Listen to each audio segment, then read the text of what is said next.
Shalom. First and foremost, I want to begin this lesson by giving all praises, honor, and glory to Yahweh Bahashim, Yahweh Shai, Bahashim, Rekak Quadash. I want to give double honors to the apostles and elders of Great Millstone who rule well, and Shalom to the hopeful elect of the nation of Israel. I'm back with another lesson, and I'll entitle this lesson, A Time of War, because just look around you, man. There's confrontation everywhere. World War III is at the door. It's practically started. And once these great superpowers begin to what's that word I'm looking for? Once these great nations begin to confront each other and start attacking each other, just how Israel and Iran are, there's no turning back. There's no turning back prophecy, man. Time is going to speed up because the Lord's going to speed things up for the elect's sake. Because we understand before this great war and before the nuclear missiles that MOTB, RFID microchip has to be mandated. So we understand that before those nuclear missiles go flying, they have to crash this system and implement that microchip. So we're so damn close, man. And there's no turning back. We got to keep doing what we're doing and get better, repent. For those that are barely coming into this truth, your time is very minimum. We have to repent and keep pushing forward because there's no turning back. So Salakia, I'm pretty sick right now, but you still got to do this work. So Salakia, if I didn't make sense, but let's get these scriptures. This is Jeremiah 50 and 45. It reads, "Therefore hear ye the counsel of the Lord Yahweh, that he hath taken against Babylon, and his purposes that he hath purposed against the land of the Chaldeans. Surely the least of the flock shall draw them out. Surely he shall make their habitation desolate with them." So who's the least of the flock? It's Israel, Amalek, because we understand the true Israelites are so-called Negroes, Latinos, and Native Americans. That's who Israel really is. But in these times, the people occupying that land are the small hats, the Amalekites, the Ish people. So those motherfuckers are the ones stirring this shit up. And that's prophecy. So they're going at it with Iran, and Russia and China and North Korea are going to back Iran. And Amalek owns Babylon. Israel owns America. So they're going to force America into this war. And once they get this cracking, which is any day now, it's just going to escalate and escalate.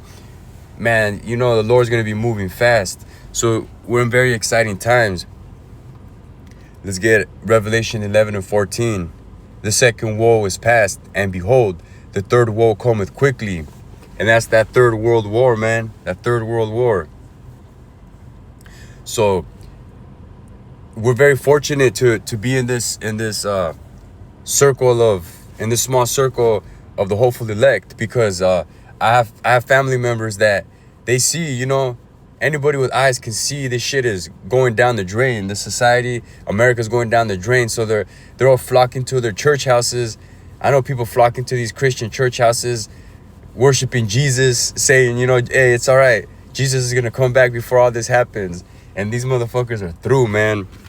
And we can't even, because people be asking me things, and I know for a fact they're not going to get it. So why bother? I've tried to wake you up years ago, and now you're asking me questions, but you're not going to get it because you're so intoxicated by that Jesus juice. But continuing the lesson, we understand prophecy. We understand the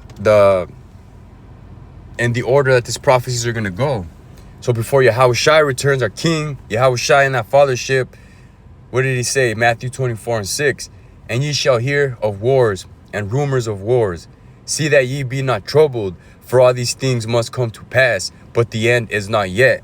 So we're close to the end, but it's not yet. These great wars have to happen. They have to crash the system. They have to implement that mark. And we're damn close. Our salvation draweth nigh. So we're very excited. Verse 7. "For nation shall rise against nation, and kingdom against kingdom, and there shall be famines and pestilences and earthquakes in diverse places. And all these things are happening. There's a volcano that erupted in Indonesia, and that looks crazy, you know. I seen videos of that. Man, the earth is mourning, man. The earth is giving into the hand of the wicked. It's time for a new rulership. So we're watchmen, man. We're warning the people. You have a very slim chance to repent. This famine of the word is coming, you know. With this AI, Esau's gonna come down on us. So you got to get this word while you can. Let's get Luke 21:9. But when ye shall hear of wars and commotions, be not terrified, for these things must first come to pass, but the end is not by and by.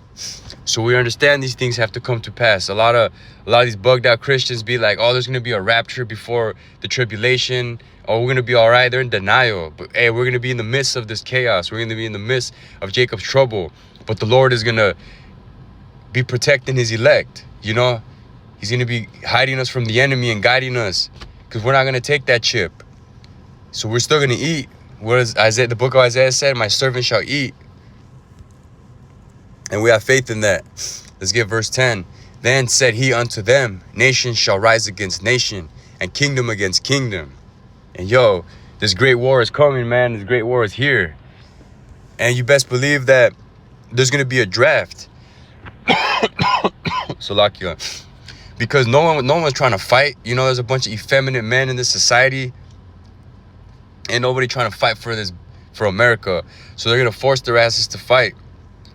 And a lot of these women are going to be left to fend for themselves. But also a lot of these women are going to get drafted as well. But it's going to say in Ezra 16:33. The virgins shall mourn, having no bridegrooms. The women shall mourn, having no husbands. Their daughters shall mourn, having no helpers. And that's why a man of the Lord is going to be more precious than fine gold in these times. Let's get verse 34. In the wars shall their bridegrooms be destroyed, and their husbands shall perish of famine. So yeah, there's wars, there's famines coming. Yeah, man, we're at the very end. This is prophecy unfolding right before our eyes. And this is what the prophets, our forefathers, some of them are back on the earth today. That's what we prophesied thousands of years ago, and now it's happening. And this is mighty, man. This is mighty. If you're in this truth and you got faith in Yahweh Hashem Yahushai, you have reason to be very excited. Hey, but not too excited. Because like Salakia, like the Apostle Ramla said, get excited, but stay grounded, stay rooted. Because we don't know if we're the elect. The Lord could plague your mind and you'll bug out. Stay humble, stay rooted, but rejoice, you know, because our King is coming. Let's get Jeremiah 51:11. Make bright the arrows, gather the shields. The Lord Yahweh hath raised up the spirit of the kings of the Medes, which is the Russians. For his device is against Babylon, to destroy it, because it is the vengeance of the Lord Yahweh, the vengeance of his temple. So also Gog and Magog in Ezekiel 38, that's speaking of Russia. You already know when Russia gets in the mix, they're going to nuke this place. China, Russia, North Korea, and America's allies. They're going to nuke this place. And they're going to nuke the land of Israel. And that's what the prophets are prophesying. The elders and apostles been prophesying for 30 plus years, and it's happening. So, hey, this is some serious times. This is some serious times to get our act together, you know? Because we're in this flesh, but we're so close. Think before you do something dumb, you know? You got to occupy in prophecy. Stay in the spirit. Deny your flesh. And the final precept I had was Isaiah 34:5. My sword shall be bathed in heaven. Behold, it shall come down upon Idumea and upon the people of my curse to judgment. So we understand that's America, you know. Those nuclear missiles are going to be bathed in heaven and obliterate this place. So that's what we're prophesying. And we're so damn close. You know, we're so close. This is going to intensify from here. And it's going to get harder from here. That persecution, just life is going to get a lot harder. So you just got to endure and pray for strength and keep pushing forward. So I pray this lesson was edifying. In closing, I want to give all praises, honor, and glory to Yahweh, Bahashem, Yahweh Shai, Bahashem, Rekak Wadash. Double honors to the apostles and elders of Great Millstone. And Shalom to the hopeful elect. We're almost out of here. Shalom.